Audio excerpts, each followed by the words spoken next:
नमस्कार मिथिला मैथिली स्नेही के सब श्रोता का राजीवक नमस्कार। श्रोतागण आई फेर जे छै से एकटा न्यूज अपडेट अहाँ सबके समक्ष लऽ कऽ आयल छी।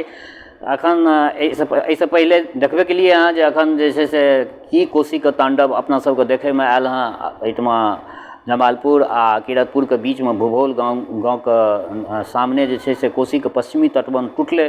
टूटला से जे छै से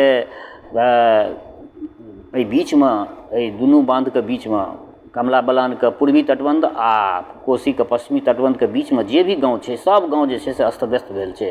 ओहिमे भूभोल गाँव के तऽ नामो निशान मिटा गेलै।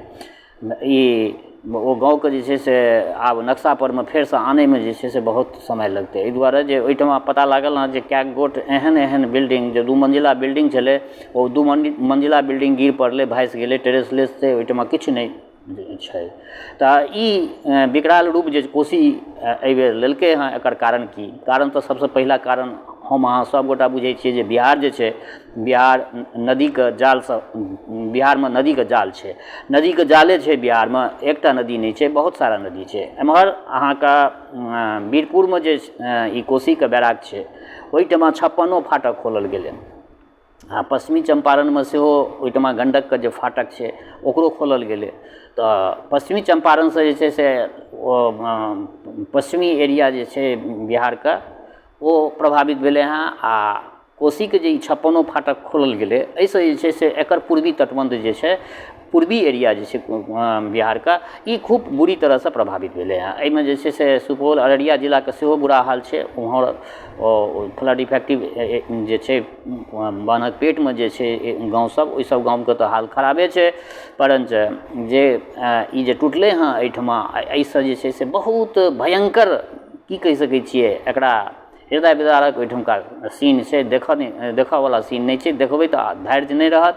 लोक सबके ई हालत छै जे ओहिठमा लोक अखन वर्षा तऽ गनीमत छै जे बंद छै, परंतु रौद एहि प्रचंड धूपमे जे छै से लोक सबके जे छै से बैसैके जगह नहीं भेट रहल छै। ओहि बान्ह परमे ततेक लोक जे छै से शरणार्थी बनि कऽ ओहिठमा छै।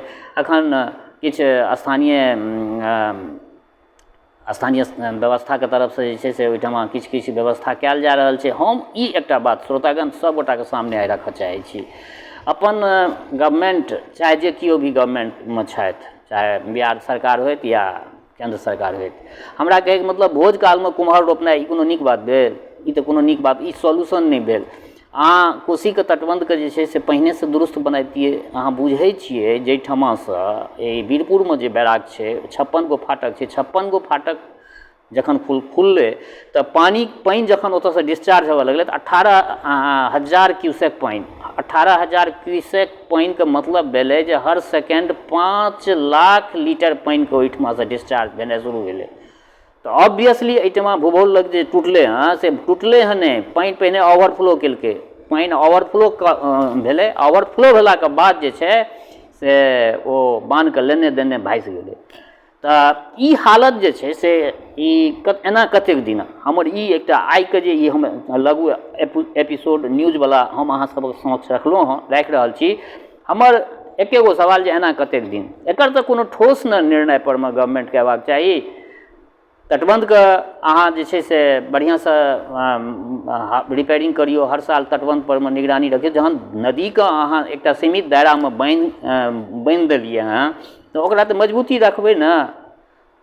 ओकरा मजबूती रखनाइ अपरिहार्य छै, हर साल ओहि परमे रिपेयरिंग हेबाक चाही। तकर बाद अतिरिक्त एकर जे ठोस सोल्यूशन हमरा बुझैमे आबैए, उत्तर भारतमे जे छै से नदीके कहबे केलहुँ हँ जे जाल छै, बहुत सारा बहुत नदी छै।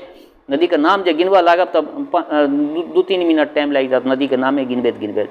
बहुत सारा नदी छै आ सब नदी जखन ओ नेपालमे वर्षा होइ छै तऽ सब विकराल रूपमे आबि जाइ छै। तऽ एकर सोल्यूशन हमरा ख्यालसँ एके गो भए सकै छै जे उत्तर भारतके सब नदीके जे छै से नर्मदासँ जोड़ि देल जाय।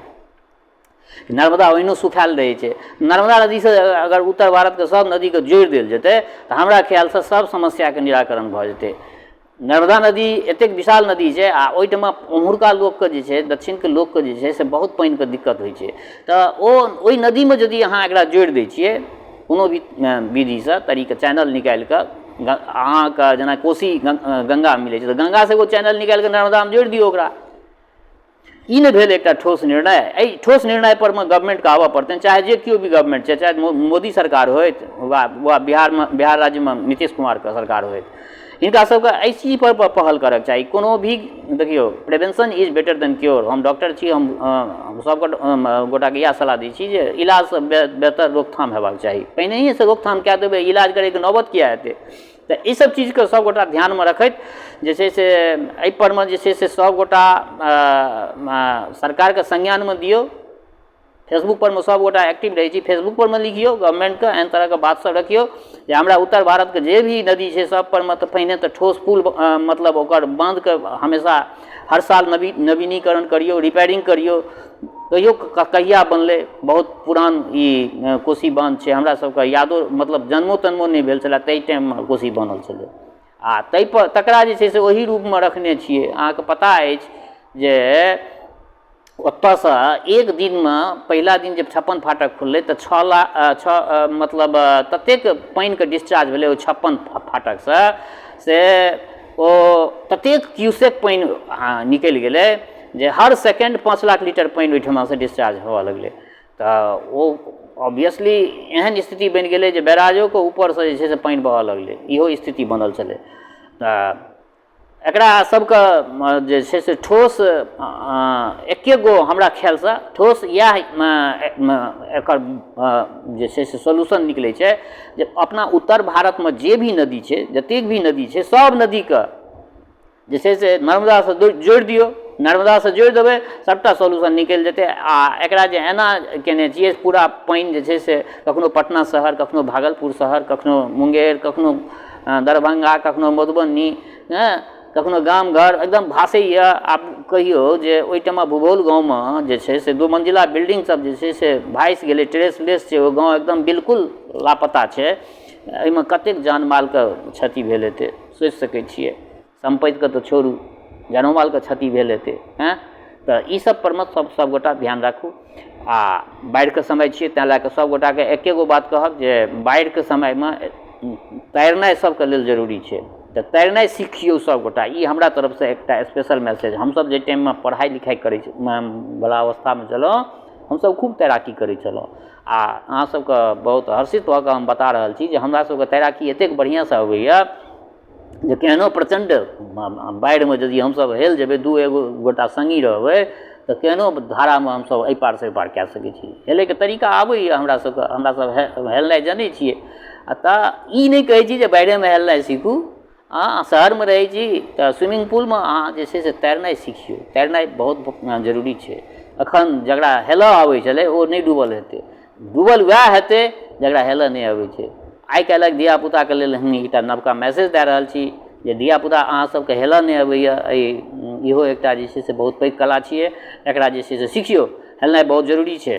हेलनाइ अगर सीख जेबै तऽ अहाँके डर मोनसँ भागि जायत। हमरा सबके नहि कोनो डर होइए, कतबो पानि हेतै हमरा सबके डर भर नहि होइए, एहि दुआरे जे हेलऽ अबैए।